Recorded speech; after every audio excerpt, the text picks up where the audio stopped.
Hey, Martha, if you were a CMO brought into an organization, how would you approach affecting change in the most impactful way possible? That's a good question, Alan. On the one hand, you want to have a positive impact right off the bat, right? But you really need to earn the support of the organization. Our guest Tom McEntee shares his approach at NBT Bank. These are tips any CMO can use right away, whether they are new in their role or have been there for years. You're exactly right. And Tom also has some great ideas about balancing the mix of in house talent versus outside agencies and using data to support those decisions. You are going to want to hear how Tom's approach, along with how he co brands the bank and the banker.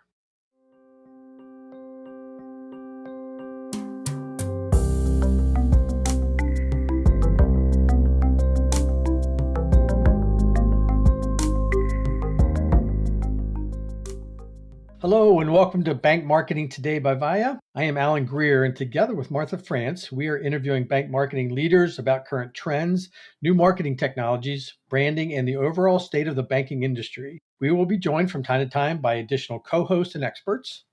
In this episode, we spoke to Tom McEntee, Chief Marketing Officer, NBT Bank. We had a wide-ranging discussion on everything from how to structure your marketing team, balancing in-house versus agency talent, how to overcome challenges when marketing to different geographies, and a whole lot more.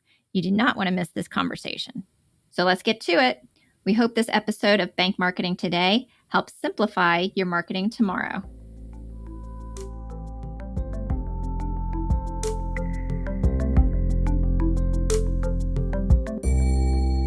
Hello, I am Martha France, and today I am joined by my co-host, Alan Greer. And we are truly excited to be talking with Tom McEntee, Chief Marketing Officer at NBT Bank. Welcome to the Bank Marketing Today podcast, Tom. Thank you, Martha. It's a pleasure to be with you today. Yeah, Tom, we're really excited to talk with you. And to kick things off, I just wondered if you could share with everybody, how you got into banking and what drew you to NBT Bank. Yeah, my entire career has been in the financial service and insurance industries, but for a good part of that, it's been with larger organizations like the JP Morgan, Citi, MetLife, fairly big companies. But the great thing was, while I was at those different organizations, I was lucky enough that I had various roles, whether it was start out in sales and then moved into operations, eventually moved into digital strategy and a lot of web stuff. Did all that before I really shifted over to marketing. And I think that really helped me. I think having those pre-marketing roles helped me to see through different lenses as it relates to the customer journey or customer engagement. And that's been a huge help as I moved into marketing and then really started to focus on different engagement strategies. I met the folks at NBT. I was really interested in joining a smaller company. They're community-based, community-focused organization. And at the same time, they were very focused on making a significant shift in how they engage with customers.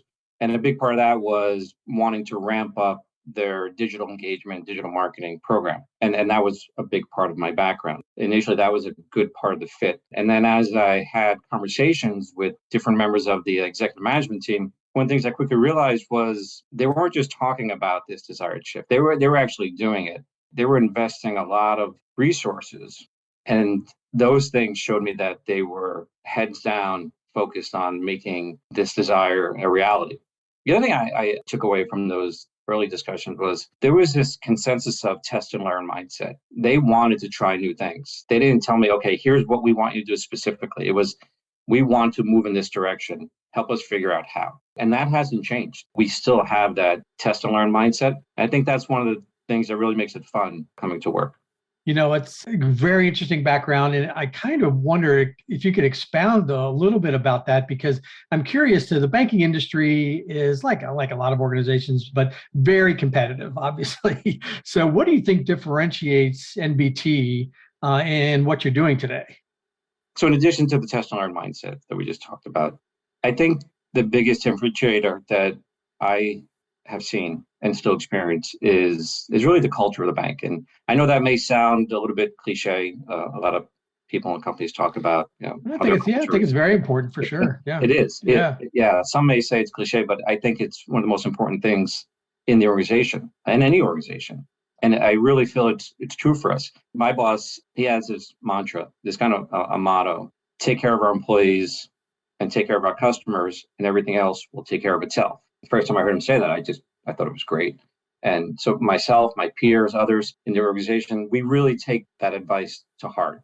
And we do follow that type of approach, whether it's a big initiative, a small project, a campaign. That's really how we think about things. And I think that does really make a difference. We have the products, the services, and technology, at least I feel, that can compete with any bank out there. But a dedication to supporting each other at the employee side, our customers, and the communities, and do that each and every day, and that happens organically, that's something really hard to compete with.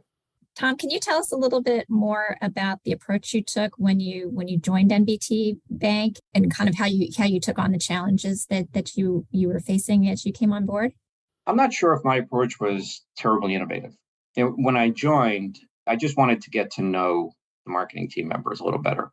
There were 7 people, myself included 8 people. I just wanted to get a better understanding of their role at the bank. So just started talking and asking questions like, okay, what do you currently do here at the bank? Do you like what you're doing? Then, okay, let's go past that. Say, what do you feel you're good at? What do you want to do? And there were different reactions to that. Some people said, I want to keep doing what I'm doing. I think I'm really good at it. And that's great. And others said, well, I'm doing a couple different things, and I really like this one thing better than the other. And I want to really focus heads down on this first area. And that's great too. And so we slowly started to restructure the team a bit, not the entire team, but parts of the team. And we did it in a way that could meet both the employees' career goals as well as the organization. And as we started to make these changes, we started to see some quick wins, both on the campaign and the project side, but also on employee engagement and satisfaction. As an organization, we do the annual employee engagement surveys. And just speaking for the marketing team, the scores just kept going up. The organization has been doing better every year as well. So now we've grown the bank's marketing team from 8 people to 11. One of the outputs of that has been moving a significant amount of our external work, the work that we would outsource, in-house. We have the data that validates it. So we look at channels like paid search, email marketing, organic social that we moved in-house, and we've seen increases over the last few years from anywhere from 60 to 100%, depending upon that channel. We still utilize our ad agency and some other external vendors for some things, but we're constantly looking at ways to expand the marketing team's responsibilities.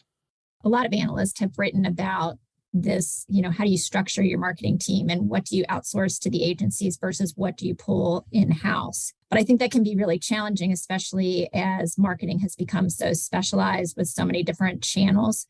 So what have you found as far as your mix, as far as what you want to continue to outsource versus what made sense for you to bring in-house? There are certainly advertising functions or other marketing functions where you want that agency expertise. They do that all day long for lots of clients, not just us or not just banking clients, but for lots of clients across various industries. And so they're constantly accumulating learnings based on the clients that they're helping and what they're doing. And so you want the benefit of their expertise. Secondly, our agency, they've developed great relationships, both on the traditional media side, the TV, radio, out-of-home outlets. So they have those relationships. They know how to negotiate. They know how to place quickly and efficiently. And they also have those relationships with Google and Facebook that can help, because as Google's coming out with something new, the preferred agency will have access to that new feature maybe a little bit early, and you can test and learn there. We do lean on them for different things. But just thinking about the digital channels like Google and Facebook, with the tools that these channels have created, the idea of self-service is becoming more and more reality. So we could move more of that stuff in-house in the future. So we're creating the content, right? We're placing and then measuring success of that content. The technology has been a big contributor, but I think the biggest driver looking to move more in-house has really been about creating that environment where career growth, it's always top of mind for the entire team. The changes, they not only create growth for the employees, but they've also allowed us to redeploy dollars that were previously spent on external resources, and we can redeploy them towards things like additional media or additional sponsorships and market. We've even used it to fund new headcount. I don't have the magic number, that ratio. It's really it's an evolution, and you just do it little by little. So it sounds like you very much took the approach of developing your team versus right away trying to hire in the new expertise. Yeah, I'd say that's true. When I joined the bank, I mentioned earlier, one of the primary goals was simply expand our digital marketing capability. And I didn't know at that time how many people we would need or if we even had the right people in the right roles. So it really was a learning process for all of us on the team and for the partners that we work with. But as time passed and learnings grew, we started to find the right balance of digital and traditional channel mix. And when you find that right balance, and I'm not saying you find the balance and it stays that way, it does evolve, of course, but as you start to find that right balance, that influences who's on the team or the roles on the team, and people start to do more things. So, the term engage with customers through their preferred channels, we know it's used quite often, but it really does continue to drive much of what we do here at NBT. While we may be a regional bank, we truly are a community bank at heart. That's how we manage our business. And the communities that we serve, they tell us how we need to engage with them. Your customers are going to tell you what you need to do in many ways. And so our job in marketing is simply to meet those needs and at the same time, evolve the team at the best possible pace. Hey, Tom, you have a question about the commercial side of your business. Researching the bank, I know you have a retail and a commercial side, and I'm curious if you could share a little bit about how you do that. I mean, do you have a team that, hey, these guys handle commercial and these guys handle retail, or is it a blend, or how do you do that? It's definitely more of a blend. What we do have, there are certain things we do within the commercial space. So we know that supporting commercial banking there are a lot of differences, natural differences between supporting commercial and supporting retail. Commercial, much more of a handshake type business, right? So your focus there is going to be more about sales collateral development for our customer facing commercial team members, a sponsorship strategy to make sure that our brand is recognized in those markets so that when a commercial banker is connecting with a potential customer, our brand is already out there. And then co-brand awareness. And by co-brand, I mean banker co-branding. Because often, as you know, whether it's larger commercial end banking or small business banking, the banker, the relationship manager, they have their own brand in their respective market. And you want to leverage that. But you also want to make sure that the markets are connecting the banker with the bank. And so you have those nuances. From the marketing team side, we don't really separate, okay, these people do commercial and these people do retail. A lot of the skill sets can be applied to both. So content strategy, creative design, ad placement with our agencies can go across. We do have people that will maybe be, let's say we have someone's that are responsible for our sponsorship strategy. As an example, I mentioned earlier that one of the benefits of cost savings by bringing things in-house is that we are able to increase things like media spend and sponsorship spend. We also were able to, about 2 years or so ago, we moved what we call sponsorship audit and renewal in-house. So we used to rely on an external agency to go in to work with the venue or the outlet to negotiate the sponsorship deal. We just started getting more and more educated on the different outlets and venues. And so we took that in-house. So we're saving money from the agency spend piece or the third party piece, but we also built up the acumen internally. So we have a couple of people that manage everything around commercial sponsorships. Coming back to the commercial banking strategy piece, one of the challenges of a bank our size is competing against larger regional and or national banks within our footprint that have a much larger marketing budget than us. It's a challenge, but it doesn't stop us from creating that strong presence, the brand presence. When you look at our geographic footprint, a big part of our footprint is central upstate New York, northeastern PA, but then we're also in 5 New England states. And so we wanted to look at how we can continue to improve our brand presence. And so one way to do that is through something called a testimonial campaign. And I know for folks that are listening, testimonial campaign is nothing new. But one of the things we love about it is it allows you to identify customers that we've been able to help in different ways, and then create content in partnership with our ad agency, who's helped us develop it, and the customer, and just tell the story of that customer and how we partnered with them to help them help their communities. And then run that content across everything that makes sense, whether it's TV, radio, social, digital. It's a great way to tell the story. The beautiful thing about it is they're authentic stories. This is not, an ad campaign where we're making something up. This is a customer that's trying to do something in their community, and we're able to help them. And that's a great way to level the playing field across different size banks. It's interesting. I think it's a great segue into my next question, because I'm really sitting there wondering how you do this, because where you are, you're in a unique geographic location because you got the big cities, you mentioned New England and, upstate New York, then also you have New York City. So, it's almost like the messages, I would think, you have to be different in how you approach it. And obviously, I know you have national banks that, they deal with this all the time. But as a regional bank, I think you'd have kind of more unique opportunities to really target people at their local level. I'm just wondering how you go about that. It comes down to strategic alignment. And I know, again, that's an often used term, but it is extremely important to us. And it's not something that happens overnight. It's taken us a bit of time to build those relationships internally with the various business partners. And like you said, the partners have different needs and the geographies have different needs. So sometimes it's the basic things of having that biweekly or monthly meeting with different partners and trying to understand what they're trying to do in the markets against their strategic objectives. Commercial presidents in their different regions know their market, right? They know who the customers are, they know who the competitors are, and down to the street level. And so they're going to want certain things. So we evolved that. Years back, we would say, let's say we would sponsor a bunch of different events at a certain level. And sometimes when you have those types of events, you could be one of 10 sponsors and you kind of get lost. So I would rather, instead of doing 10 small, let's do 2 big and let's own that event. Let's make NBT the forefront brand there. But then you have to have those discussions with your product partners, whether it's consumer lending or retail, specialty lending, in the solar space. Just the partner list goes on and on. And so we've put a lot of time into developing and strengthening those relationships. Now, of course, we have to execute, right? And the more we execute, I'll say, the more credibility we build up. And so if we continue to execute, then what happens is those partners start to bring you in earlier in their strategy development process. And if they do that, that just gives us more time to create an optimal go-to-market strategy. And just as importantly, create that resource allocation plan. If we can get out ahead of it on the strategy side, everything else will fall into place. That's so critical, because I think so often marketing departments are just on the back end.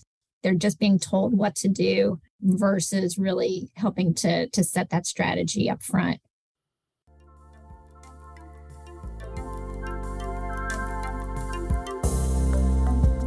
Leading banks partner with Via to simplify direct marketing and increase the speed of marketing execution. Via's software makes it easy for bank associates across geographies to access and order compliant, locally relevant marketing materials. Our production team streamlines the execution of campaigns across digital and print channels, resulting in a more efficient and effective bank marketing operation. To learn more, visit viasystems.com, and that's VYA systems with an S.com, or request a demo at viasystems.com/bank marketing.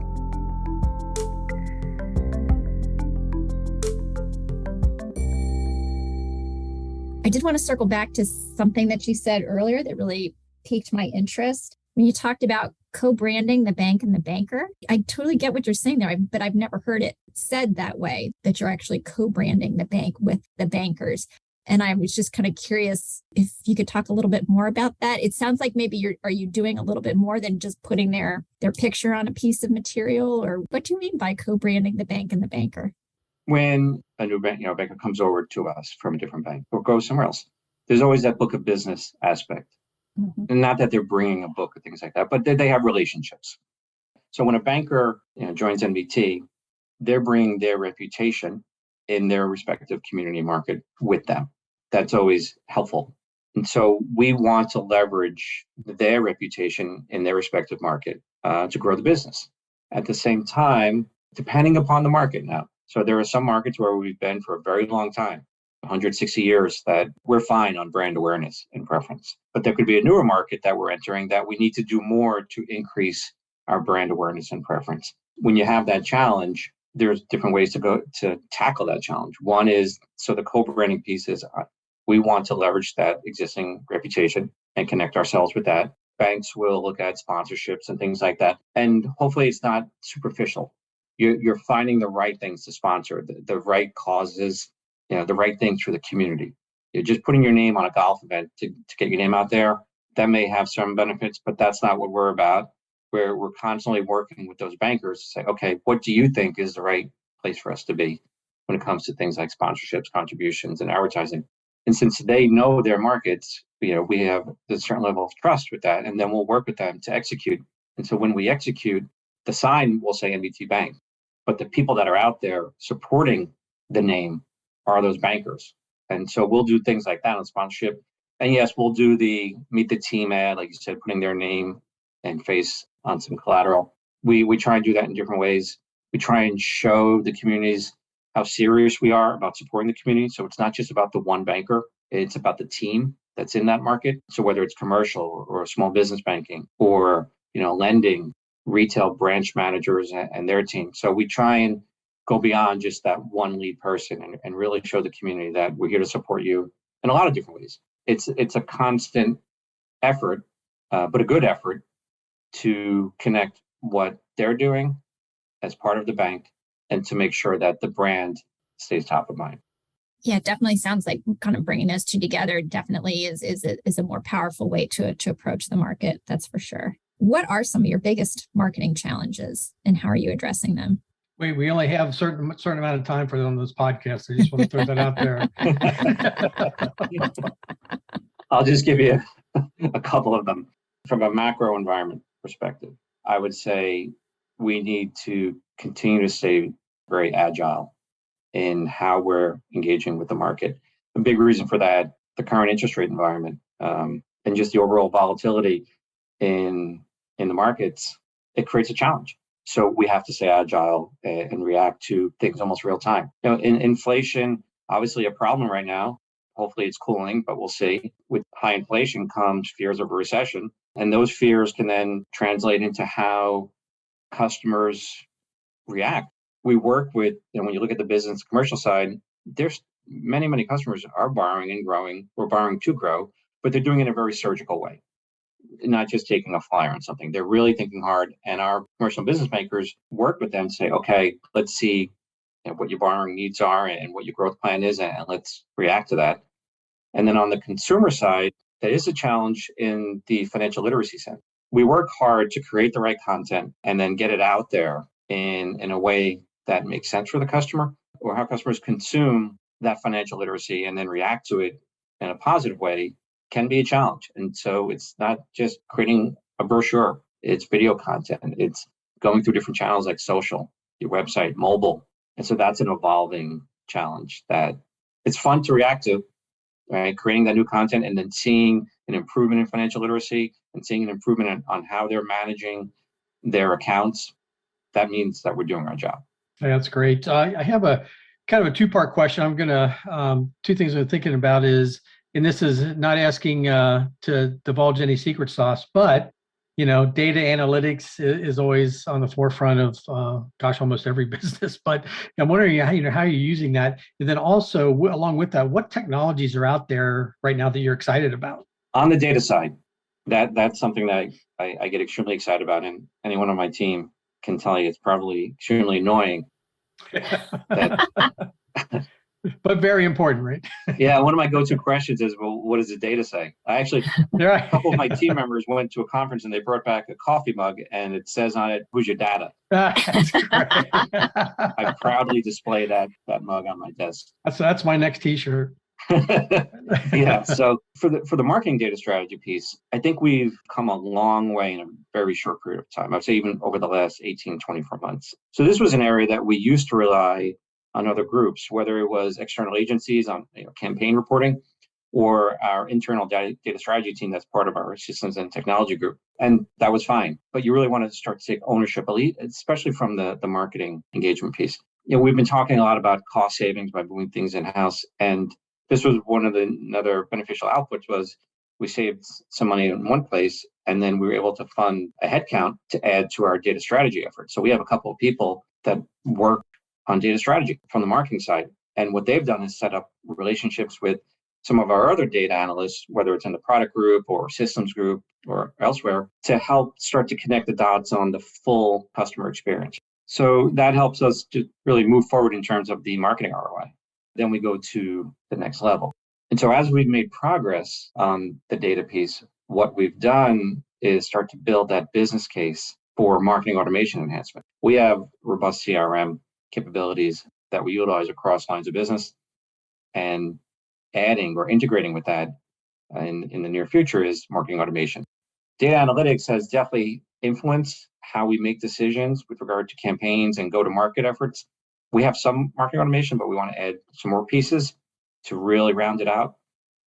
The one other piece I'm excited about, I would say, it's the role of video when it comes to customer engagement and service. We know that when the pandemic hit, that really accelerated the adoption of digital channels on the customer side when it comes to banking. Many banks, the branches could have been closed, or it was drive up only, or walk up only, or by appointment only. Also, a lot of people were kind of hunkered down in their houses, but they still needed to manage their banking. And so digital just accelerated.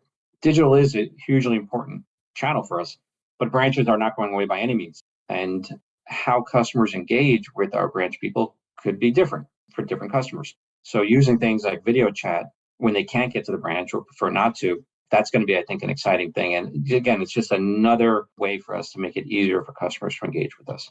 Yeah, I noticed in some of the research I did that you have digital branches and they have tech bars. Is that right? Can you tell a little bit more about those? As we stand up a new branch or refresh an existing branch, we look at what are the ways, again, we can make it easier for customers to do their banking and engage with us. And tech bars, having technology there, iPads, things like that, it allows either the customer themselves or one of our branch relationship bankers to stand with the customer and maybe show them how to do things. It could be helping them find specific content on the website, or helping them enroll in online banking, or how to sign up for e-statements, electronic statements, and turn off paper. It goes back to the goal of our team members, our branch relationship bankers and their management. It really is to service their customers, our customers, in a way that best fits their needs. And so we look at the tech bars as really just one of the many tools in our service toolbox. I think Martha was wondering if there was martinis part of the bar, or where that question came from, right? That makes the technology all the more confusing when you do that. Right. In talking about the branches, I did see that you have an insurance agency subsidiary and that some of them are co-located with your branches. Does your team get involved in the effort of encouraging your banking customers to become insurance customers and vice versa, or how does that work? The insurance agency, obviously an extremely important part of the organization. And while our insurance agents, they do spend a great deal of their time on the road meeting with clients, it's nice that they can also meet at a local branch if that works out better for the client. That's what they prefer. As far as crossover is concerned, we're trying to provide the best possible education to all of our customers, whether they're existing bank or insurance or brand new. And so we're trying to help them with both banking and insurance needs. You do have a delineation between banking and insurance. And so our bankers, what they try to do is refer, if a customer is interested in insurance or expresses a need with regard to insurance needs, they'll certainly refer that customer to our insurance agent that's in that market, and vice versa. So we don't really try and say, okay, here are all the banking customers that should have insurance. We take much more of a life event marketing approach. Our goal is to help them with all their financial service needs. And if it's banking, great. If it's insurance, great. If it's both, even better. But we don't really have that crossover. It's just more about individual customer needs. When you take that approach, then it just kind of happens organically, really, right? Exactly. Tom, where do you think banking is going overall? I mean, aside from, including marketing, but just in the industry, where do you think things are headed? So it's something we hear a lot at the industry level, at the broader level. I would expect we continue to see more consolidation. I'd say at the customer engagement level, nothing shocking here. I think the role of digital banking continues to increase the level of importance and usage. And at the same time, I don't expect branches to play a reduced role at all. Volume or traffic is great. and our team members are just killing it when it comes to supporting their customers and everything they need. We continue to see the mix of digital and in-person from a customer preference side. That just continues. We're going to continue to leverage technology to improve the experience. We're going to continue to focus on the employees, and we're going to continue to focus on the customers. So for us, we're just going to keep doing what we're doing. Well, it sounds like you're doing an incredible job. So congrats on that for sure. Where do you go to keep up with things, to learn, marketing wise, or just, development in general? Where do you go for those kind of things? Other than your podcast? Yeah. That's right. Well, ours is the most important. I'm not sure I need to go anywhere else. That was unpaid, by the way. I want everybody to know that. We did not pay Tom to say that. That was not a seated answer. So, but I do listen to your podcast. So nice of you. Other than that, when I do have time, I actually like to listen to podcasts outside the banking industry. I feel like I learn when I hear or read about challenges that individuals and companies face in other industries. As an example, when we look at, what's the branch experience? What should it be when we're creating a new branch? One of the things we do is look at, case studies on something like an Apple store, best in class type examples. Sometimes I talk to my peers, whether it's NBT Bank peers or others that I've met at conferences, and not just in banking, outside of banking. Sometimes understanding non-marketing perspectives can be the best way to improve a marketing strategy. Well, Tom, I think that you definitely provided some great perspectives and some great insights for our listeners to learn from today. I want to really thank you for taking the time to be with us today. I know that both Alan and I enjoyed the discussion, and we wish you continued success at NBT Bank. Thank you. It really was a pleasure. I enjoyed speaking with both of you.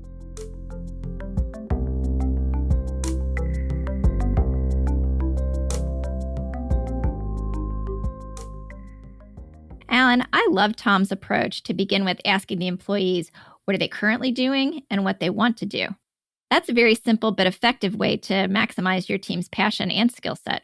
I agree. I also like his insight that the biggest driver when we're looking to move more in-house is really about creating the environment where career growth is always top of mind for the entire team. That is a wonderful insight. So, Alan, what are you currently doing and what do you want to do? Currently, I am starving, and I really want to go grab lunch and drinks at that tech bar. Thanks to our listeners for joining us. We'd like to invite you to connect with Martha France and myself, Alan Greer, on LinkedIn. Be sure to subscribe and give us a review. We would love to hear from you. If you have any ideas for topics or questions you'd like us to cover in the future, just email us at marketing@viasystems.com. Again, marketing@viasystems.com. Thank you so much.